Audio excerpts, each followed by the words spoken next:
What's going on, guys?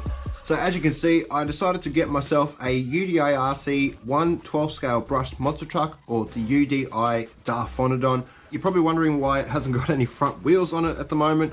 We will go over that a little bit later on in the video. But guys, I know this is a bit of an older car now, so I didn't really want to do a proper unboxing review style video, but I did take it out and do all the stock testing, speed testing, and a little bit of bash testing. But I also made some modifications to the car before I took it out. So I ended up pulling the whole car apart down to the differentials, and it seems like a big job at the time, but it's actually quite an easy car to work on. Once you get the bumpers and the shocks removed, all you've got to do is remove all the screws from the chassis, the underside of the chassis, as well as the diff housing screws, and the whole car splits apart in two pieces. Now the main reason I've done that is to check the differentials, just to see how much play was in between the differential crown and pinion gears.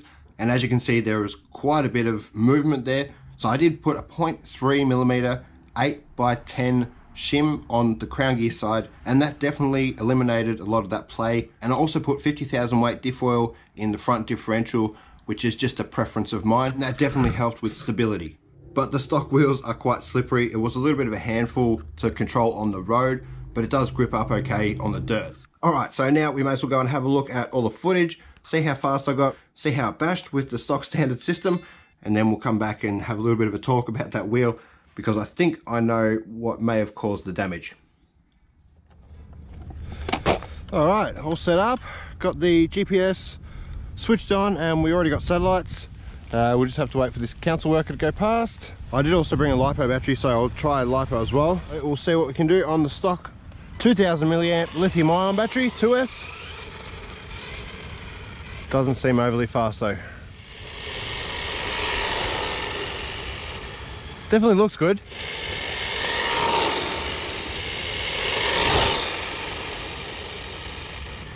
It's definitely going to be full throttle, guys. Oh, we've got 33 kilometers an hour. Yeah, it didn't seem very fast, guys. It has got a gyro as well. I probably should turn that off and try it.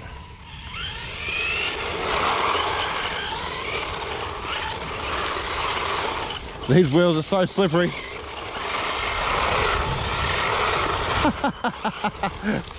Can we get a little bit more speed without the gyro? I don't think so. Maybe an extra kilometer. 35 kilometers an hour, so we got an extra 2 kilometers an hour without the gyro. Yeah, if you got the ESP switched off, you actually gain a couple of extra kilometers, and it doesn't seem all that hard to control. Now we'll try a LiPo. Hopefully we get somewhere around 37, 38 kilometers an hour with this LiPo. Yep, definitely gaining punch. I think we're gaining a little bit of top end speed as well. Yeah, maybe a kilometer or two. All right, one more pass. We'll bring it in, see what that speed is. Yeah, I reckon we're getting about 38 kilometers an hour. We did 38 kilometers an hour. That's awesome, guys. So almost 40 kilometers an hour with a 550 brushed motor, the stock standard 2-in-1 board, and a lithium polymer, a LiPo battery. That's not bad in my opinion. It should be good enough to have a little jump and bash around with. So yeah, we'll get that GPS out of there. I'll leave the LiPo plugged in. We'll have a little bit of fun. All right, so just before we get to the bash, I want to find out if that wheelie bar is necessary on the brush system. Can it actually wheelie? No, it can't, even with the LiPo.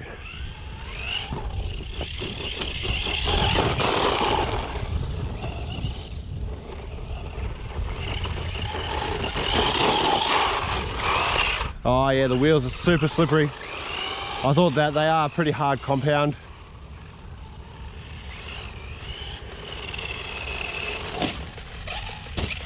Nice little jumping car though. Now, having shimmed and greased and oiled the differentials, I don't expect to have any diff problems today.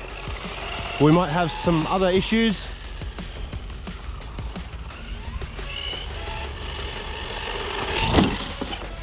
Beautiful little jump.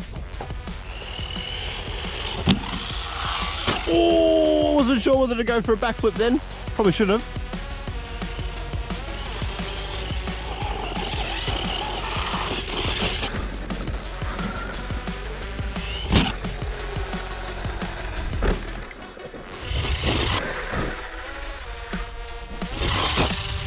Whoa, that was cool.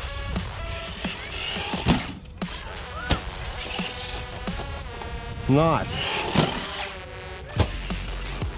Is it too heavy for a front flip? Oh, that was nasty. Nah, no front flips, guys. I think it's too heavy.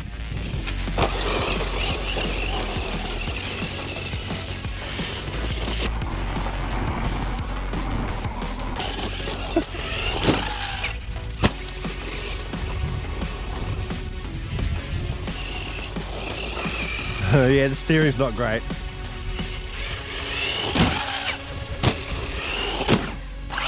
Oh no, definitely no front flips, guys. It's way too heavy. Well, we've got a very dusty car now, but it is good fun. The speed could definitely be a little bit better. Maybe 50 kilometers an hour would be a better speed for this weight car because it's very heavy. It won't allow me to do backflips. It definitely won't allow me to do front flips, which I'm kind of surprised about. The wheels are rather heavy. I'm surprised they don't have enough weight in them to do front flips though. What I might do is pack up the ramp. I'll head down to the other spot with the dirt jumps and see how it goes down there. But the shocks, guys, I don't see them lasting long considering they're bottoming out every single jump. The chassis is not taking any of the punishment. It's the shocks and the swing arms taking all the stress. So yeah, I can't see them lasting too long. What's this motor like? Oh! No way I'd run that on 3S. Whoa.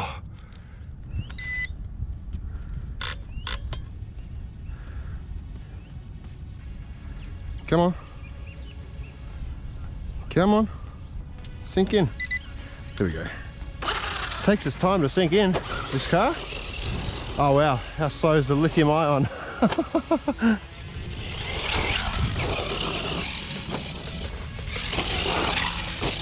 Not bad. Nice little jumps.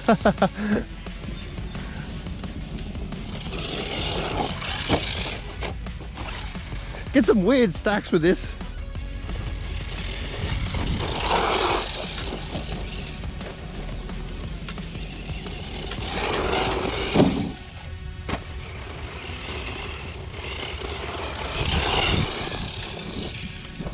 It's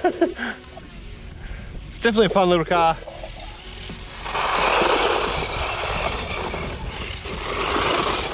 Oh no, I can't line the other jump up. God, I'm glad I put 50,000 weight oil in the front differential, otherwise I think this would have been even harder to control. Alright, let's try a front flip here. Nope, nowhere near enough weight in those wheels, enough braking power to do front flips. Oh yeah, there we go.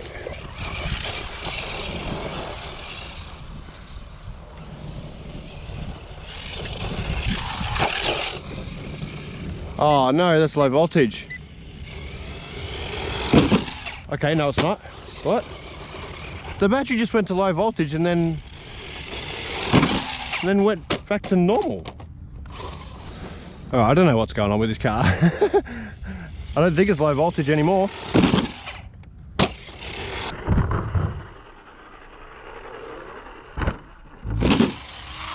Nice little backflip. Let's try that again, why not? Oh, oh.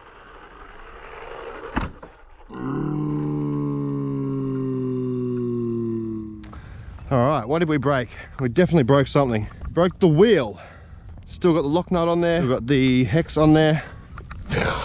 Wow, I wasn't expecting the wheels to break. Yeah, it started cracking all the way through. So I think it's just the plastic they're made out of, just brittle plastic. So I believe there's a few things that would have caused that damage. One being the shocks.